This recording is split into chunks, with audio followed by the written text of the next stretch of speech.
Right, okay, as promised, cake, vegan cake. So I've read lots of different recipes using sunflower oil instead of butter, non-dairy substitutes. This is how I do it because as with all my cooking, I want to try and keep as true to that flavour, the tastes of Once Upon a Time, but without using dairy. So my newly found flora, completely vegan, is going to be my fat base rather than an oil. Okay, so dead simple. We're going to have, and I've just done 220 grams of each ingredient. If you remember that, once upon a time I used to weigh the eggs and do the same as that, but we can't do that anymore because we're not including eggs. So 220 grams of everything seems to make a really nice flavour cake. So I'm going to put, and that's just that butter reflected in the mirror, the flora, dairy free. It's just been at room temperature. Excuse my mixing bowl because all my stuff's on another job. Typical. 220 grams of caster sugar, and then I've got my whisk, and just for about a minute I'm going to cream the sugar and the butter together. When I say cream, it goes just a bit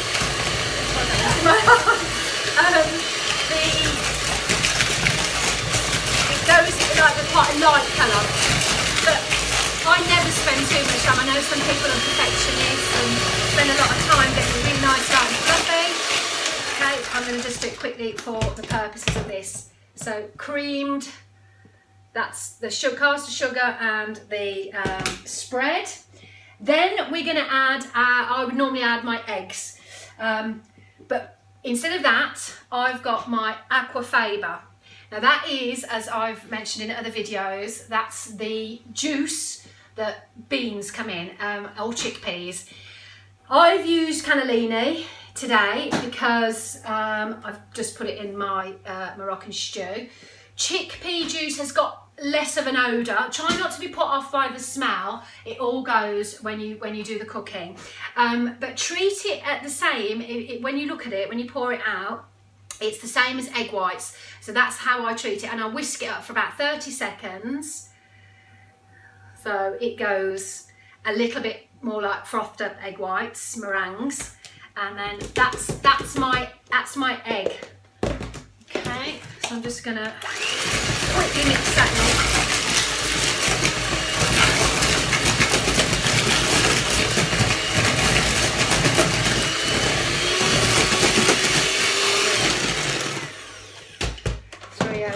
And that's it. Okay, and then what would I add next? I'm gonna get my spatula, maybe not, and I'm gonna put in my sifted flour.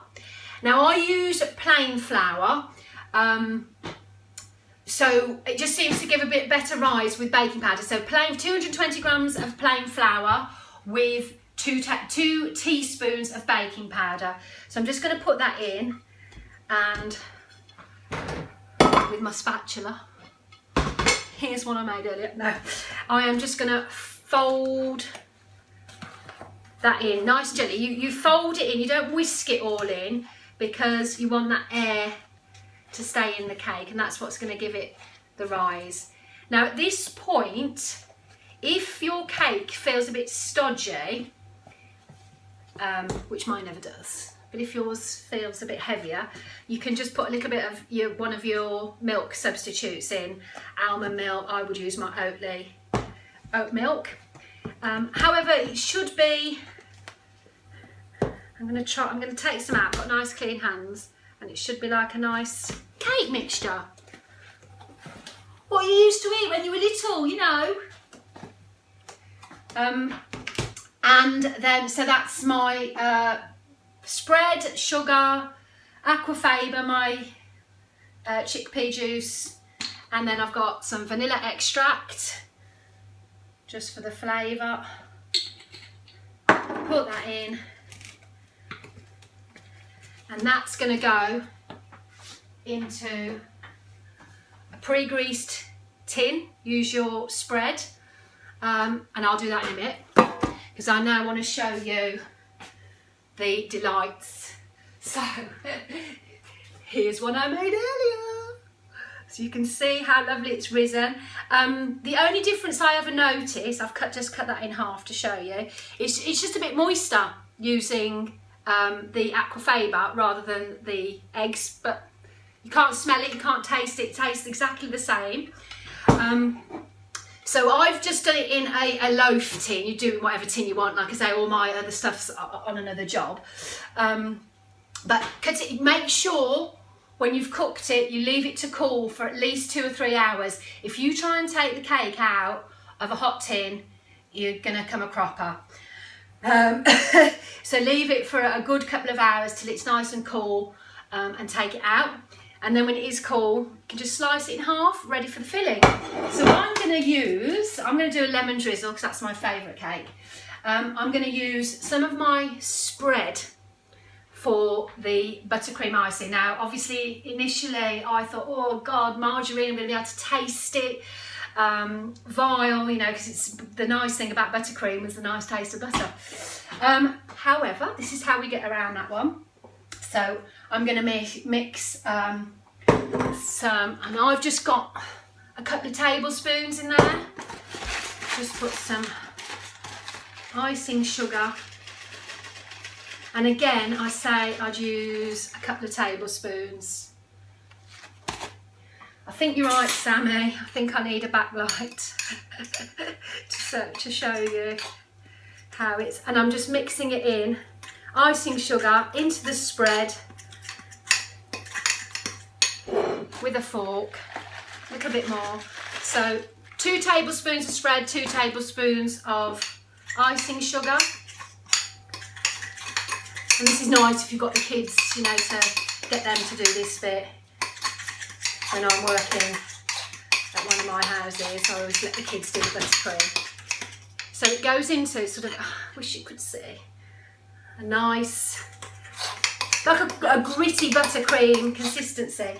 And then for that flavour, I'm just going to add a little touch of lemon juice. And this slackens off the mixture as well and makes it really, really nice. And you just can't taste that horrible spread margarine flavour.